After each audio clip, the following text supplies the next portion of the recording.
രസതന്ത്രത്തിൽ നമുക്ക് പഠിക്കാനുള്ള ആദ്യത്തെ അധ്യായത്തിൽ വളരെ പ്രധാനപ്പെട്ട ചില കാര്യങ്ങളാണ് ഈ ക്ലാസ്സിൽ ഉൾപ്പെടുത്തിയിരിക്കുന്നത്. അധ്യായത്തിൻ്റെ പേര് ആറ്റം, തന്മാത്ര, മോൾ, സങ്കല്പം.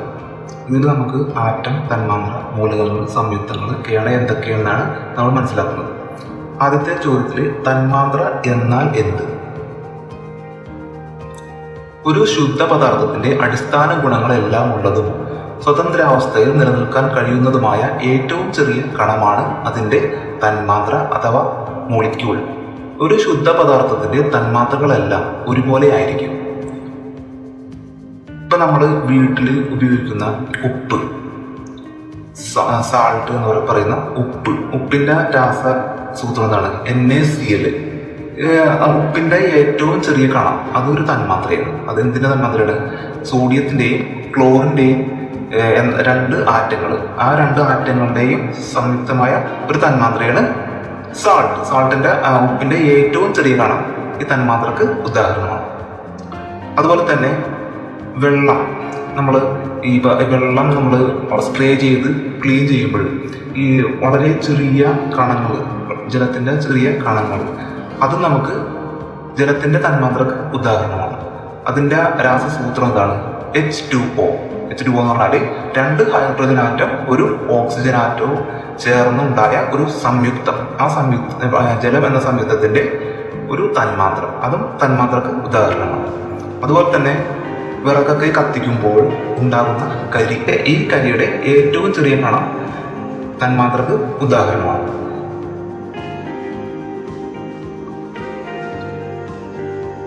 ആറ്റം എന്നാൽ എന്ത്? തന്മാത്രകൾ നിർമ്മിച്ചിരിക്കുന്ന ചെറുഘടകങ്ങളെ ആറ്റങ്ങൾ എന്ന് പറയുന്നു. ഇപ്പൊ തന്മാത്രകൾ നമ്മൾ നേരത്തെ മനസ്സിലാക്കി. ജലം, ഉപ്പ് അതുപോലെ തന്നെ കരി. ഇതെങ്ങനെയാണ് ആറ്റം ആകുന്നത്? ആറ്റം എന്ന് പറഞ്ഞാല് ഈ ഉപ്പില് ഏതൊക്കെ ആറ്റങ്ങളുണ്ട്? സോഡിയം എന്ന ആറ്റമുണ്ട്, ക്ലോറിൻ എന്ന ആറ്റമുണ്ട്. അപ്പൊ ഇതില് ആറ്റം എന്ന് പറയുന്നത് ഈ തന്മാത്രകൾ നിർമ്മിച്ചിരിക്കുന്ന രണ്ട് ഘടകങ്ങളാണ്. ഉപ്പിന്റെ തന്മാത്രയിലുള്ളത് രണ്ട് ഘടകങ്ങളാണ്.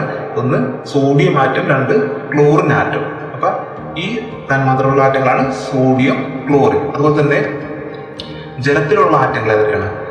ജലം എന്ന തന്മാത്രയിലുള്ള ആറ്റങ്ങൾ, ആ തന്മാത്ര നിർമ്മിച്ചിരിക്കുന്നത് ഹൈഡ്രജൻ, ഓക്സിജൻ. രണ്ട് ഹൈഡ്രജൻ ആറ്റങ്ങളും ഒരു ഓക്സിജൻ ആറ്റവും ചേർന്നാണ് ഈ ജലത്തിന്റെ തന്മാത്ര ഉണ്ടായിരിക്കുന്നത്. അപ്പൊ ആ ജലം എന്ന തന്മാത്ര, ജലത്തിന്റെ തന്മാത്ര നിർമ്മിക്കപ്പെട്ടിരിക്കുന്ന ആ ഘടകങ്ങൾ ഏതൊക്കെയാണ്?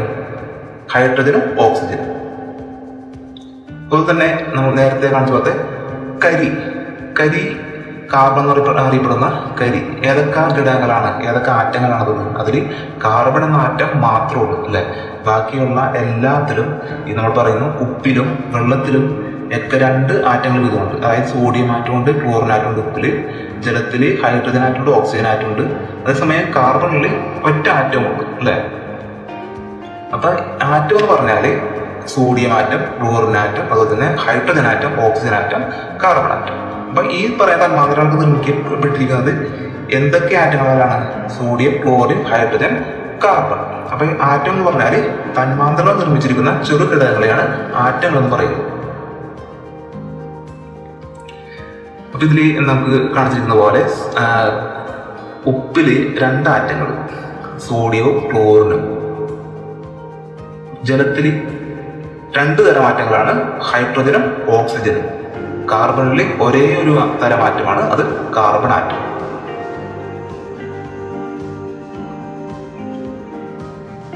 മൂന്നാമത്തേത് മൂലകങ്ങൾ എന്നാൽ എന്ത്?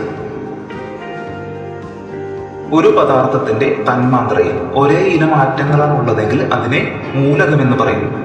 അതായത് നമ്മൾ നേരത്തെ പറഞ്ഞ തന്മാത്ര, ആ തന്മാത്രയിൽ നമ്മൾ പലതരം തന്മാത്രകൾ നേരത്തെ നോക്കി. അതൊക്കെയാണ് ജലത്തിന്റെ നോക്കി, ഉപ്പിന്റെ നോക്കി, കരിയുടെ നോക്കി, അങ്ങനെ പല പല തന്മാത്രകൾ നോക്കി. പക്ഷെ അതിലൊക്കെ എത്ര മൂലകങ്ങൾ ഉണ്ടായിരുന്നു? ജലത്തിന്റെ രണ്ട് മൂലകങ്ങൾ ഉണ്ടായിരുന്നു. എന്തൊക്കെ? ഹൈഡ്രജൻ മൂലകം ഉണ്ടായിരുന്നു, ഓക്സിജൻ മൂലകം ഉണ്ടായിരുന്നു. ഉപ്പിന്റെ രണ്ട് മൂലകം ഉണ്ടായിരുന്നു, സോഡിയം എന്ന മൂലകം, ക്ലോറിൻ എന്ന മൂലകം.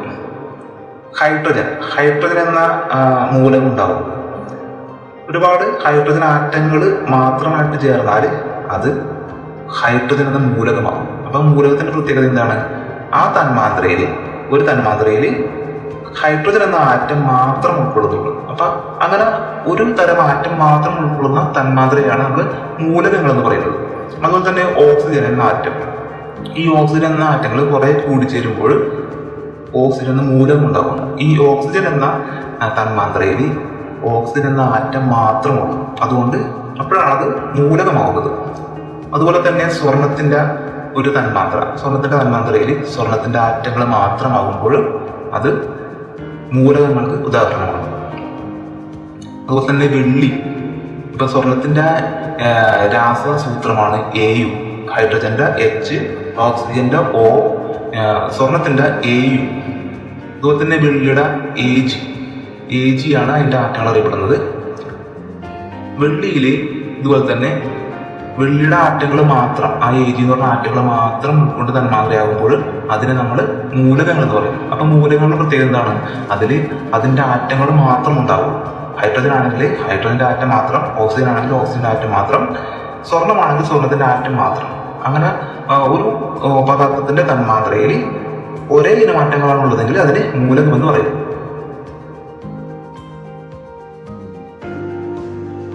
സംയുക്തങ്ങൾ എന്നാൽ എന്ത്?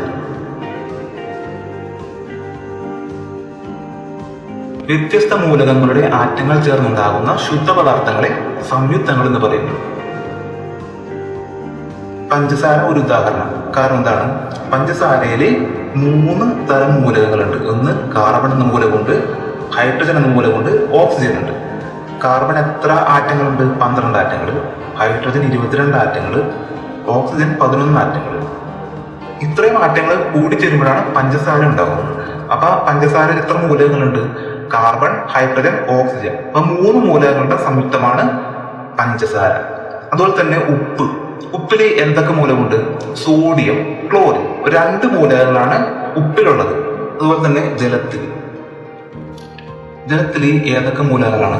ഹൈഡ്രജൻ മൂലകമുണ്ട്, ഓക്സിജൻ എന്ന മൂലകമുണ്ട്. ഹൈഡ്രജനും ഓക്സിജനും. അപ്പൊ ഈ സംയുക്തങ്ങൾ പറഞ്ഞാൽ എന്താണ്? വ്യത്യസ്തമായ മൂലകങ്ങളുടെ ആറ്റങ്ങൾ ചേർന്നുണ്ടാകുന്ന ശുദ്ധ പദാർത്ഥങ്ങളെയാണ് സംയുക്തങ്ങൾ എന്ന് പറയുന്നത്. അപ്പൊ പഞ്ചസാര ഒരു സംയുക്തമാണ്, ഉപ്പ് ഒരു സംയുക്തമാണ്, ജലം ഒരു സംയുക്തമാണ്. കാരണം എന്താണ്? പഞ്ചസാരയിൽ 3 തരം ആറ്റങ്ങൾ, 3 തരം മൂലകങ്ങളുടെ സംയുക്തമാണ് പഞ്ചസാര. ഏതൊക്കെയാണ്? Carbon, hydrogen, oxygen. അതുപോലെ തന്നെ സോഡിയം, ക്ലോറിൻ. അതുപോലെ തന്നെ ജലത്തില് ഹൈഡ്രജൻ, ഓക്സിജൻ. അപ്പൊ വ്യത്യസ്ത മൂലകങ്ങളുടെ ആറ്റങ്ങൾ ചേർന്നുണ്ടാകുന്ന ശുദ്ധ പദാർത്ഥങ്ങളെയാണ് സംയുക്തങ്ങൾ എന്ന് പറയുന്നത്. ഒരു മൂലകത്തിന്റെ എല്ലാ സ്വഭാവവും കാണിക്കുന്ന ഏറ്റവും ചെറിയ കണമാണ് ഡാഷ്. ഉത്തരം ആറ്റം. അതായത് നേരത്തെ നമ്മളെടുത്ത ഹൈഡ്രജൻ എന്ന മൂലകം, അതിന്റെ ഒരുപാട് ആറ്റങ്ങൾ ചേർന്നു കഴിഞ്ഞാൽ അതൊരു മൂലകമാകും. അതായത് ഹൈഡ്രജൻ എന്ന ആറ്റം മാത്രം കൂടിച്ചേർന്ന തന്മാത്ര, അതാണ് ഹൈഡ്രജൻ എന്ന മൂലകം. അതുപോലെ തന്നെ ഓക്സിജൻ എന്ന മൂലകത്തിൽ ഓക്സിജന്റെ ആറ്റങ്ങൾ മാത്രം. ഇപ്പൊ ഹൈഡ്രജന്റെ മൂലകം ഓക്സിജന്റെ മൂലകമായി. ഇതിൽ നിന്ന് ആറ്റം എങ്ങനെയാണ്? ആറ്റം എന്ന് പറഞ്ഞാല് ഈ ഹൈഡ്രജൻ എന്ന മൂലകത്തിൽ നിന്ന് ഒരാറ്റം, അതുപോലെ തന്നെ ഓക്സിജൻ എന്ന മൂലകത്തിൽ നിന്ന് ഒരാറ്റം. അപ്പൊ ഇങ്ങനെ വരുമ്പോഴാണ് ഇപ്പൊ ഹൈഡ്രജൻ എന്ന മൂലകത്തിലെ ഏറ്റവും ചെറിയ കണമാണ് ഹൈഡ്രജൻ എന്ന ആറ്റം. അതുപോലെ തന്നെ ഓക്സിജൻ എന്ന മൂലകത്തിലെ ഏറ്റവും ചെറിയ കണമാണ് ഓക്സിജന്റെ ആറ്റം.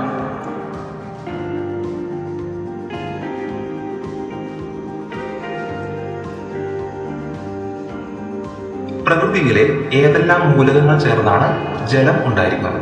ഇത് നിങ്ങൾക്ക് വളരെ പ്രധാനപ്പെട്ട ചോദ്യമാണ്. ഇത് പരീക്ഷയ്ക്ക് ചോദിച്ചിട്ടുള്ള ചോദ്യമാണ്. അപ്പൊ പ്രകൃതിയിലെ ഏതെല്ലാം മൂലകങ്ങൾ ചേർന്നാണ് ജലം ഉണ്ടായിരിക്കുന്നത് നമ്മൾ നേരത്തെ പഠിച്ചിട്ടുള്ളതാണ്. ഏതൊക്കെയാണ്? ഹൈഡ്രജനും ഓക്സിജനും. എങ്ങനെയാണ് ചേർന്നേക്കുന്നത്? ഹൈഡ്രജൻ എന്ന മൂലകം, ഓക്സിജൻ എന്ന മൂലകം. അത് ഏത് അനുപാതത്തിലാണ് ചേർന്നേക്കുന്നത്? അപ്പൊ ഹൈഡ്രജൻ എന്ന മൂലകത്തിൽ നിന്ന് 2 ആറ്റവും ഓക്സിജൻ എന്ന മൂലകത്തിൽ നിന്ന് ഒരാറ്റവും ചേർന്നാല് ജലം ആയി. അതായത് H2O. ഹൈഡ്രജൻ എന്ന 2 ആറ്റങ്ങൾ H2, ഓക്സിജൻ ഒരാറ്റം. അപ്പൊ H2O എന്ന് പറഞ്ഞാല് ജലത്തിന്റെ രാസസൂത്രമാണ് H2O. അപ്പൊ ഓക്സിജൻ എന്ന മൂലകത്തിൽ നിന്ന് 1 ആറ്റവും ഹൈഡ്രജൻ എന്ന മൂലകത്തിൽ നിന്ന് 2 ആറ്റവും ചേർന്ന് കഴിഞ്ഞാല് ജലമായി. അപ്പൊ ജലം എന്തിന്റെ സംയുക്തമാണ്? ഹൈഡ്രജൻ എന്ന മൂലകത്തിന്റെയും ഓക്സിജൻ എന്ന മൂലകത്തിന്റെയും സംയുക്തമാണ് ജലം.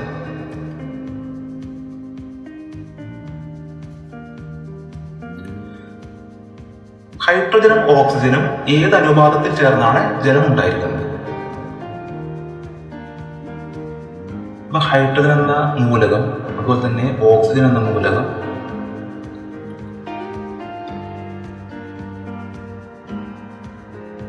ഹൈഡ്രജൻ എന്ന മൂലകത്തിൽ നിന്ന് 2 ആറ്റവും ഓക്സിജൻ എന്ന മൂലകത്തിൽ നിന്ന് 1 ആറ്റവും എടുത്തു കഴിഞ്ഞാൽ അത് യോജിച്ചു കഴിഞ്ഞാൽ അത് ജലത്തിന്റെ സംയുക്തമാണ്, അല്ലെ? ജലമാണ്.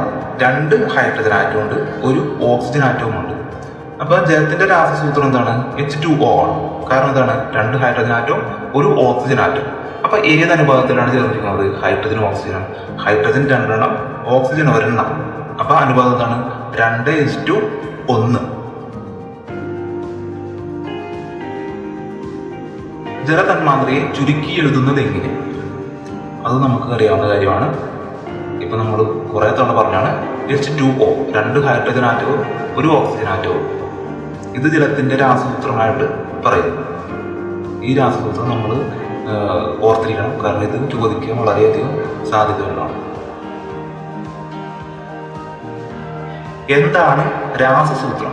ഇപ്പൊ ഞാൻ പറഞ്ഞ പോലെ എന്താണ് രാസസൂത്രം? ജലത്തിന്റെ രാസസൂത്രം H2O, അതുപോലെ തന്നെ ഒരു ഉപ്പിന്റെ രാസസൂത്രം NaCl. ഇപ്പൊ മൂലക തന്മാത്രയുടെയും സംയുക്ത തന്മാത്രയുടെയും ചുരുക്കെഴുത്താണ് രാസസൂത്രം. മൂലക തന്മാത്ര എന്ന് പറഞ്ഞാൽ എന്താണ്? ഹൈഡ്രജൻ, ഓക്സിജൻ അങ്ങനെയുള്ള മൂലകങ്ങൾ ഒറ്റക്ക് നിൽക്കുമ്പോഴാണ് ഹൈഡ്രജൻ എന്ന മൂലകം, ഓക്സിജൻ എന്ന മൂലകം, സോഡിയം എന്ന മൂലകം അങ്ങനെ ആവുന്നത്. അപ്പൊ മൂലക തന്മാത്രയുടെ രാസസൂത്രം നോക്കാം. അപ്പൊ ഹൈഡ്രജൻ ഉണ്ട്, ഓക്സിജൻ ഉണ്ട്, സോഡിയം ഉണ്ട്, ക്ലോറിൻ ഉണ്ട്. ഇതൊക്കെ എന്താണ്? മൂലക തന്മാത്ര. ഇതില് രാസസൂത്രം ഹൈഡ്രജന്റെ H, ഓക്സിജന്റെ O, sodium Na, chlorine Cl. അതുപോലെ തന്നെ സംയുക്ത തന്മാത്രയുടെ രാസസൂത്രം എന്താണ്? സംയുക്ത തന്മാത്ര എന്താണ്? സംയുക്ത തന്മാത്ര എന്ന് പറഞ്ഞാല് അതിൽ ഒന്നിൽ കൂടുതൽ തരമാറ്റങ്ങളുണ്ട്. ഹൈഡ്രജന്റെയും ഉണ്ടാവും, ഓക്സിജന്റെയും ഉണ്ടാവും. അതുപോലെ തന്നെ ഉപ്പില് സോഡിയത്തിന്റെയും ക്ലോറിന്റെയും സംയുക്തമാണ് ഉപ്പ് എന്ന് പറയുന്നത്. ഇപ്പൊ ജലത്തിന്റെ രാസസൂത്രം എന്താണ്? H2O, hydrogen atom, oxygen atom. അപ്പൊ ഹൈഡ്രജൻ എന്ന മൂലമുണ്ട്, ഓക്സിജൻ എന്ന മൂലമുണ്ട്. ഇപ്പൊ 2 മൂലകളുടെയും സംയുക്തമാണ് ജലം. അതുകൊണ്ട് ജലം സംയുക്ത തന്മാത്രയാണ്. സംയുക്തത്തിന് ഉദാഹരണമാണ് ജലം. ഉപ്പില് ഏതൊക്കെ മൂലകങ്ങളുള്ളത്? സോഡിയം എന്ന മൂലകമുണ്ട്, ക്ലോറിൻ എന്ന മൂലകമുണ്ട്. അപ്പൊ ക്ലോറിൻ, സോഡിയം ഇത് 2ന്റെയും സംയുക്തമാണ് ഉപ്പ്. ഉപ്പ് ഒരു സംയുക്തത്തിന് ഉദാഹരണമാണ്. ഈ അധ്യായത്തിൽ പറഞ്ഞിരിക്കുന്ന വളരെ അടിസ്ഥാനപരമായിട്ടുള്ള കാര്യങ്ങളാണ്. ഇത് വളരെ കൃത്യമായിട്ട് നമ്മൾ മനസ്സിലാക്കിയിരിക്കണം. കാരണം ഇതുമായി ബന്ധപ്പെട്ടാണ് ഇനി നമുക്ക് പലതും പഠിക്കാനുള്ളത്.